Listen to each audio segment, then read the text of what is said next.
Hi, this is Jason Fierstein, back the counselor for men from Phoenix, Arizona. And today we're going to be talking about 4 quick things that you can do to tweak your relationship or your marriage so that you can create a happy wife, which then creates a happy life. So we're going to shoot through these 4 fairly quickly. The first tip is probably the most well-known tip, but yet the most highly underutilized tip, which is create better communication. I think that this is the first and most important thing, is to communicate better in a way that you are understood more, that creates less fighting, that reduces tension, and that actually opens up a conversation instead of shutting it down. So how do you do this, you ask? Well, this sounds great, but what do I need to do in my house to make the changes? The first thing that I would say for you guys out there is to communicate what it is that you need. A lot of times we get into criticizing and judging and assuming things about her and et cetera, et cetera. I think that just stating what you need so that it's clear to anyone who was to hear you, even someone who didn't speak your language, being super clear about what you need is going to go a long way towards minimizing or reducing that potential relationship conflict. The second thing is communicating your feelings too. So whether you feel angry or hurt or sad or just scared of her, and a lot of guys might not admit that, but I think that among guys are afraid of their women, actually, but we just put up a lot of show and a lot of defenses. So communicating directly to your wife or girlfriend what you need, but also how you're feeling about it. So, I'm scared to ask you for this, and this, is a lot different than blaming her, pointing fingers, getting defensive, putting your fist through the wall, all those classic things that guys do when their needs aren't being met. So that's number 1. The second thing is to not avoid. So the first step was to communicate better. The second step is to not avoid. Now this is a classic trap because most guys that I work with fall into this where they end up avoiding or somehow even walking out the door, getting in the car and driving miles away because they don't want conflict situation. They're afraid of getting into conflict. They're afraid of escalating it, so they just avoid it. They remove themselves from the situation, and that actually makes everything much worse. So I want to tell you to not do that because it's not going to work very well if you do that. What I say to do instead is to hang in there. Okay, and if things get tense or if people feel angry, don't remove yourself. She wants your energy, whether that's angry energy or positive energy. She wants you to roll that angry energy back into the argument or the conversation.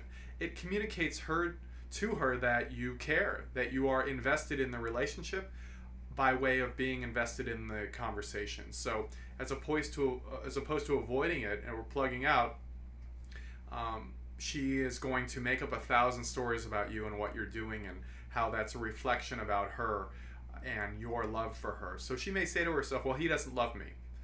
He avoids conflict or he avoids me and I don't know what he's thinking. Let's try to not help her think that way. So if you just stay within a conflict situation or conversation, it's going to get heated. You may not want to be there, but just try it because it's going to reduce tension and conflict quite a bit. Okay? So take a breath. That's a lot to take in for those 2 steps. Number 3 thing is validate her. Communicate your love and your caring and your acceptance through validating things like words.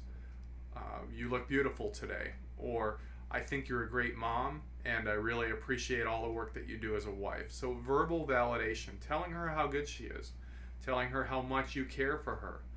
Women are scared that their guys aren't in love with them.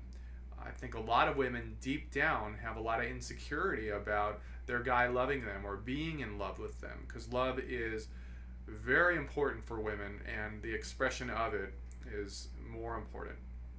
So validating those things to her, telling her how good she looks, how good she is as a person or as an employee or a wife or a girlfriend. Any of those things is really important.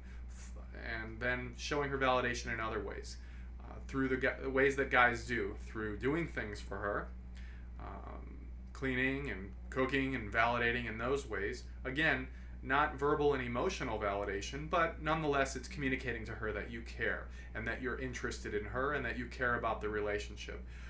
This is an easy trap that guys fall into because they don't do these things. So their woman ends up wondering, well, where is he? What does he feel about me in this positive way? Does he love me? So validating her, I think, is the third critical step to creating a happy wife, which equals a happy life. The fourth and the last step today is listening. Be a really good listener because she wants you to hear her. Women are emotional beings, and they're going to go in a conversation 40 different places. They like to talk, and women talk differently than guys. Guys talk from point A to point B. Women talk circularly. When women get together with other women for lunch or coffee, they talk in a circle. They will talk about how they're feeling and about fleeting things, not necessarily from point A to point B, which is how guys talk. So listening really well, just staying present to her swirling in a conversation, talking about her feelings and things that she notices and comments, and just staying present to that and listening not just to the words but her body language too and what she's trying to communicate to you that way. So these are some quick tips. I hope these work for you in creating a happy wife, which ultimately is going to get you a happy life and a happy relationship. So take care, guys, and until next video, talk to you later.